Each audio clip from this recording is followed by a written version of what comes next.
Hi, my name is Berty Richter. I'm the chef owner of TLV Israeli Street Food, where we bring all the favorite foods of Israel. We have falafel, we have sabich, we have hummus, we have schnitzel, we have all the good stuff.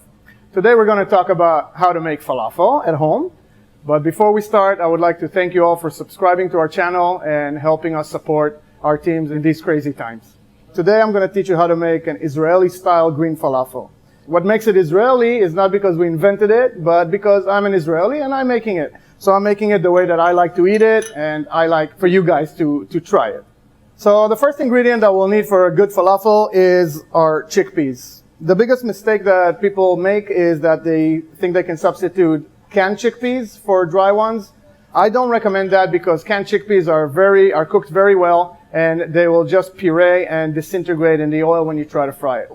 We want to start with dry chickpeas, which we need to soak overnight, at least for 8 hours, and up to 24, because anything more than 24 hours, it'll start having side flavors which are not going to be very pleasant in the falafel. We have fresh cilantro and fresh parsley. As you can see, I like to rough chop the parsley and the cilantro, and I like to use the stems. The stems have a lot of flavor in them, and we don't want to lose on that flavor. So don't be scared of using the stems. Make sure you wash the herbs very well before you chop them. You'll see how amazing the flavors come out when you use the stems as well. Flat leaf parsley, which I prefer to use over the curly parsley, just because it has a much better flavor and the texture is a little different and softer and nicer. These are the ingredients that you'll see in most falafel recipes. And what we're going to show you from now on is what makes our falafel a little more special. What makes our falafel different than other falafels is the fact that I use fresh mint, fresh dill, onion and garlic, and I also add a little bit of lemon peel to it to give it some extra freshness and brightness to the falafel, which you don't get usually in other recipes.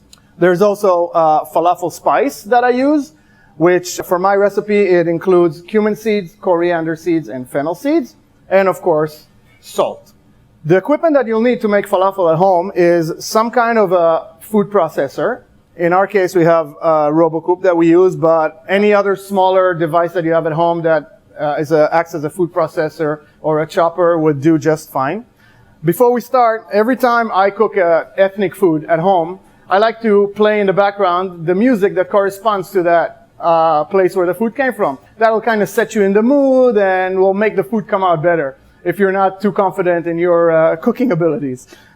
We're just going to put everything in the food processor. You got to make sure you be very careful when you put the ingredients inside so you don't get cut by the sharp blades.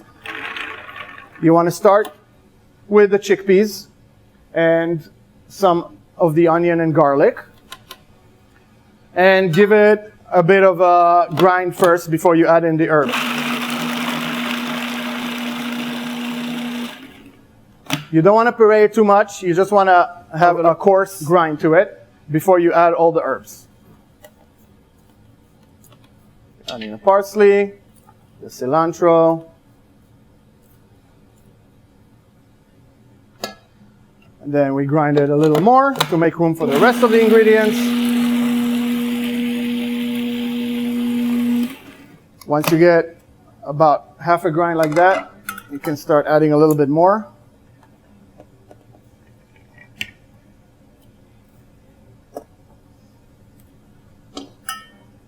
Add the rest of the herbs.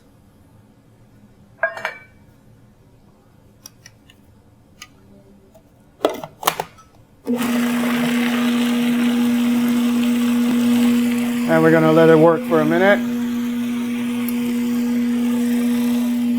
And you can add some of the spice as it's grinding to let it get mixed. You can leave some for the end to mix it, or just add all of it together.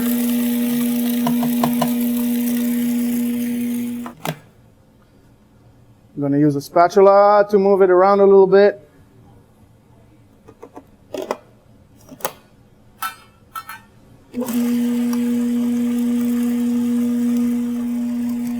Secret ingredient, lemon. I'm going to use a little bit of the peel of the lemon just to give it that little brightness that I was talking about.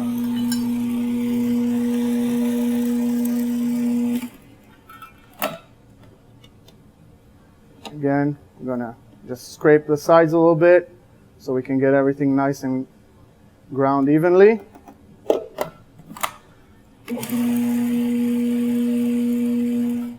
And then we can just add the rest of the herbs so they can all fit. You want it really bright and green because that's what makes it different than other falafels that you can get in other places, which are not so rich on herbs and not so interesting in the flavor. So now that we have it pureed and smooth, this is how it should look. We're going to take it out of our food processor and put it onto a bowl or a plate with an absorbing towel. This is important because the falafel, all the herbs, will release quite a bit of liquid, and you want it absorbed because you don't want the mix to be too wet when you fry it. This is our mix. And now we're ready to fry our amazing green falafel.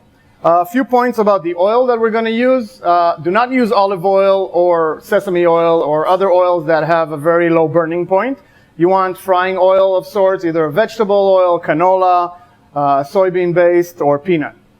The oil has to be on 350 to 375 degrees because that's what's going to create the beautiful crust that we're looking for in the falafel. And it'll be just hot enough to penetrate the falafel inside without overcooking it. So you can use any type of spoon or a little ice cream scoop or just use your hands to give it a shape. You take a little bit of falafel like that in a spoon. You can just shape it with your hands a little bit. I like to kind of squeeze it a little bit. If you want to use some kind of a strainer or a different other spatula to lower it to the oil, if you're afraid of getting too close to the oil with your fingers, feel free to do whatever is comfortable for you, right? And then just very carefully drop it into the hot oil. Of course, I've been doing this for so long that if I get burnt from the oil, it doesn't really bother me that much anymore. You will have a bit of crumbs kind of falling off the falafel. That's natural. Don't be scared of it. You can actually use them later as little crumbs for salad or just to add crispiness to some rice or any other dish. It's always delicious to have these kind of crumbs around as well.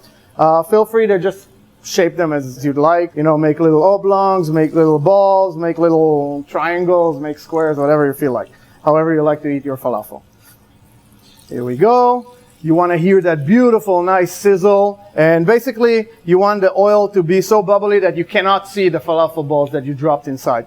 That's how you know that the oil is in a good temperature and that you're going to get that beautiful brown crust that we're looking for. Try not to move the falafel too much after you dropped it in the oil because you don't want it to break too much. But then you give it about a minute and a half, and it should have a nice crust forming around it. We wait for 2 or 3 minutes.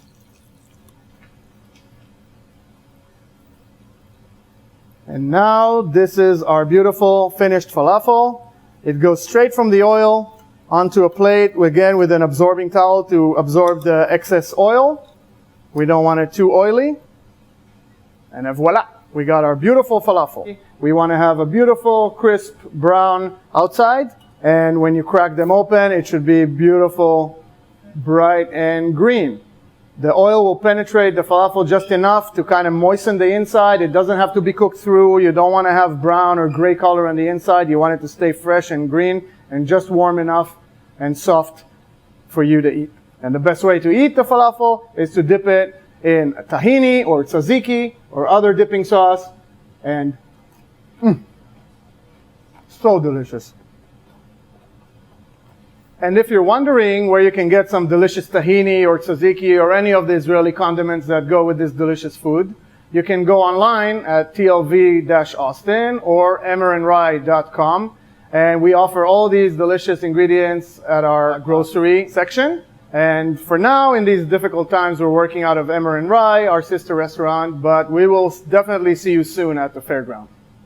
Thank you again very much for supporting us, and see you on the next video.